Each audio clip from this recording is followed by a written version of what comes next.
ଗତକାଲି ବିଡିଏ ପକ୍ଷରୁ ଆନାଉନ୍ସ କରାଯାଇଥିଲା ଯେ ବୈକୁଣ୍ଠ ଧାମ ଆଶ୍ରମ ଯେଉଁ ରହିଛି ଖଣ୍ଡଗିରି ବାରିରେ ତାକୁ ଆଜି ସକାଳୁ ଭାଙ୍ଗିବାର ଥିଲା, କିନ୍ତୁ ଏହା ପରେ ହାଇକୋର୍ଟ ରହିତାଦେଶ ଦେଇଛନ୍ତି ଯେ ଏ ଆଶ୍ରମକୁ ଭଙ୍ଗାଯିବ ନାହିଁ। ବର୍ତ୍ତମାନ ଏ ଆଶ୍ରମରେ ଆଉ ସୁରକ୍ଷା ଦିଆଯାଇଛି, ଯେହେତୁ 12 ତାରିଖ ଯାଏଁ ଏ ଆଶ୍ରମ ସୁରକ୍ଷିତ ଅବସ୍ଥାରେ ରହିବ। କାହିଁକିନା ଏ ଆଜି ବୈକୁଣ୍ଠ ଆଶ୍ରମକୁ ଭଙ୍ଗାଯିବାକୁ ନେଇ ରହିତାଦେଶ ଲଗାଇଛନ୍ତି ହାଇକୋର୍ଟ। ଆଜି ଭାଙ୍ଗିବନି ଏହି ବହୁ ଚର୍ଚ୍ଚିତ ଆଶ୍ରମ, କାହିଁକିନା ଆସନ୍ତା ଡିସେମ୍ବର 12 ତାରିଖ ଯାଏ ଆଶ୍ରମ को सुरक्षा दि जाऊँगी।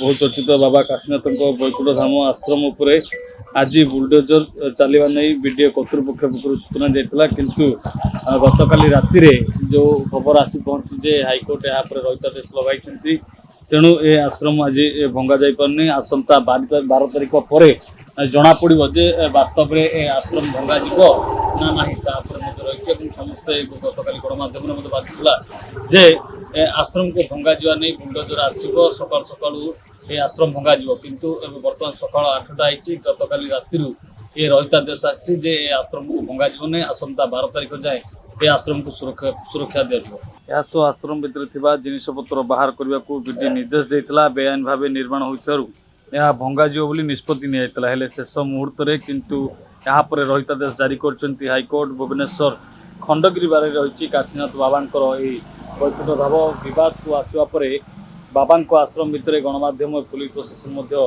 प्रवेश करता। पुलिस जनगण भितर बाबा वैकुंठ आश्रम अनेक किसी आपत्तिजनक सामग्री जबत किसी प्रमाण मिलता सूचना रही। बाबा काशीनाथ श्रद्धा को आस्था को आधार कर व्यवसाय करने विलासपूर्ण जीवन अतिवाहित करुवा स्थानीय लोक अभियोग करते। से अभियोग आधार में गणमाध्यम प्रतिनिधि हूँ समस्ते ये जगह को आसुले गोटे पर गोटे नुआ नुआ तथ्य समय जिते बढ़ुला नुआ नुआ तथ्य सामना को आसूला।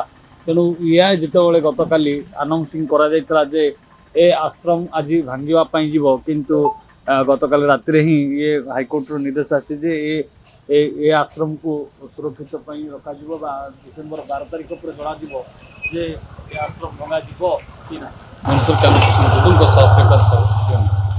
जदि आपंक आम भिडी भल लगा तेब आम चैनल को लाइक शेयर और सब्सक्राइब करने को जमा भी भूलु नहीं।